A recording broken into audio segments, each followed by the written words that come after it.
In this video, I'll be running through the Blue Illusion case study video and how we achieved record new customer growth within the first 6 months of working together. Firstly, who are we?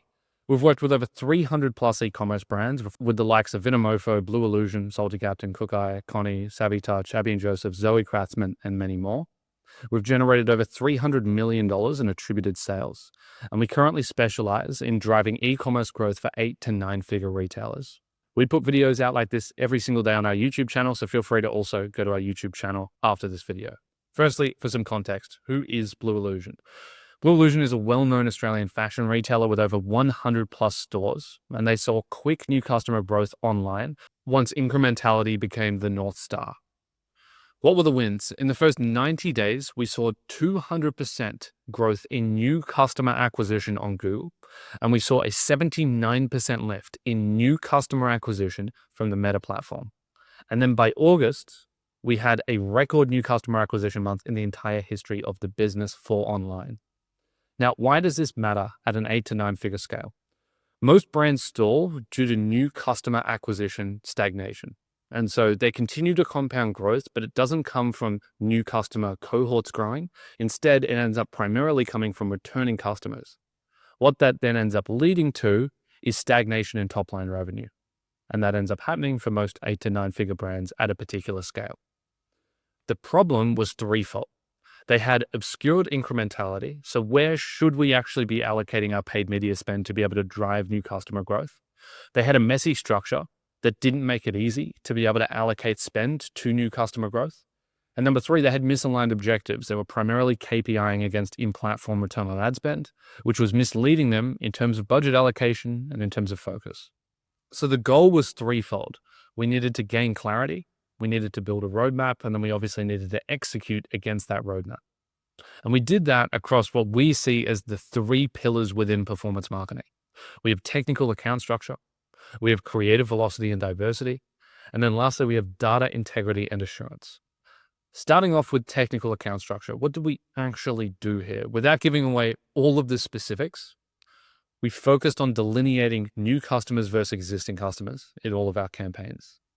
We worked together with Alexa to pull Blue Illusion's offline data from retail stores to further enforce the exclusions on existing customers, so our campaigns just focus on new customer acquisition.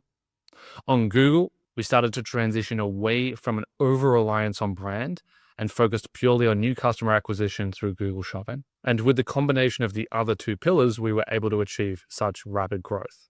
Moving into creative velocity and diversity. This was primarily, and I have to give all credit to the Blue Illusion team, we started providing feedback loops in terms of creative, what was working, what wasn't. And then the Blue Illusion team does an amazing job at providing the creative that is actually performing well. With that, we increased velocity, we were able to increase diversity, and we were able to have better, more intuitive creative feedback loops, which ultimately was underpinned by data integrity, which we'll talk about in a moment, which allowed majority of that growth. Lastly, we have data integrity and assurance. For a large 8 to 9 figure retailer within Australia, this actually ends up becoming a very important pillar. It's something that most people overlook, and it's the reason why they can't achieve scale, and it's the reason why they can't grow new customer acquisition. And I'll tell you why.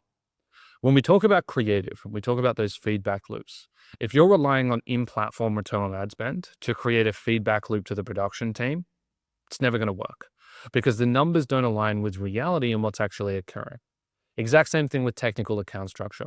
If we look at a specific campaign, we think it's doing well, we want to spend more there, it doesn't give us a true reflection on what is actually occurring within the business. Is that campaign just looking really good because it's scooping up a bunch of warm audiences, or is it truly driving incremental new customer growth within the business? And so how do we start to gain data integrity in a business of this size? Well, we firstly start off by introducing geo-lift experiments. We began increasing spend around specific clusters of stores to be able to identify, number 1, if we see online revenue lift in those areas from those particular campaigns. But number 2, do we see store lift in those areas, both in terms of foot traffic and in terms of new customer sales in store? Once we had that validated, we had the confidence in which campaigns were driving true new customer growth, which weren't, and so we could begin allocating accordingly. Now, you can't just rely on geo-lift tests in a business like this because you can't run a lot of them synchronously at the same time. And so what we also then have to layer in is KPIs that align with new customer acquisition.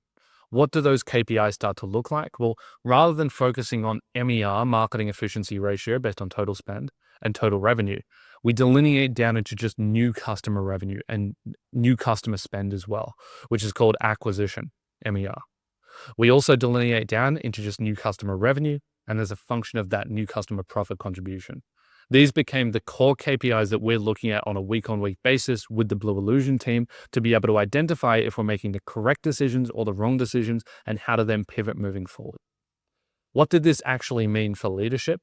It meant that we had a clear roadmap, we had clear KPIs that aligned with the business's objectives, and it meant that we had been able to empower the internal team to create the creative, to put together the marketing calendar that would produce the best possible results for the online store. What was the early impact? Well, on Google, and I want to make this very clear, you're looking at year-on-year growth rates here.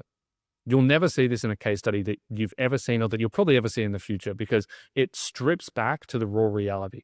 Most people will onboard a brand like we did right here in Feb and then just ride the seasonality curve and claim all the growth. It's not how we like to do things. We want to see what was our actual impact on the current growth rate of the business. On Google, as you can see, from December through to Feb, the business was growing at about 2 to 3%, single digits on Google new customers. After we came in, that year-on-year growth rate spiked up to 130% in March and then 89% in April. So across those 2 months, we're looking at about a 2x average year-on-year growth rate from what was a single digit 4-5% growth rate. Now, what about on Meta? Well, on Meta, unfortunately, when we look at new customer attributed sales on 7-day click only, so once again, we're focusing down on the core customers that actually matter to us, they were shrinking year on year at -25 to -30%. When we came in, we took that to 0%. Now, still not great. We want to be growing year on year. But if we look at that comparatively, we've been able to drive a 36% increase in that year on year growth rate. And then in April, that jumped all the way up to 50% year on year growth. So we're looking at 79% comparative to how they were tracking previously. And then the main one, the one that actually matters, the one that's grounded in physical orders and physical monetary value, not just attributed numbers, is the new customer acquisition. Now, you'll notice on the screen right here, we've put true. What we mean by true is that if you're a large retailer, if you're doing 8 to 9 figures, you have a lot of stores right now, your measure of new customers is probably wrong.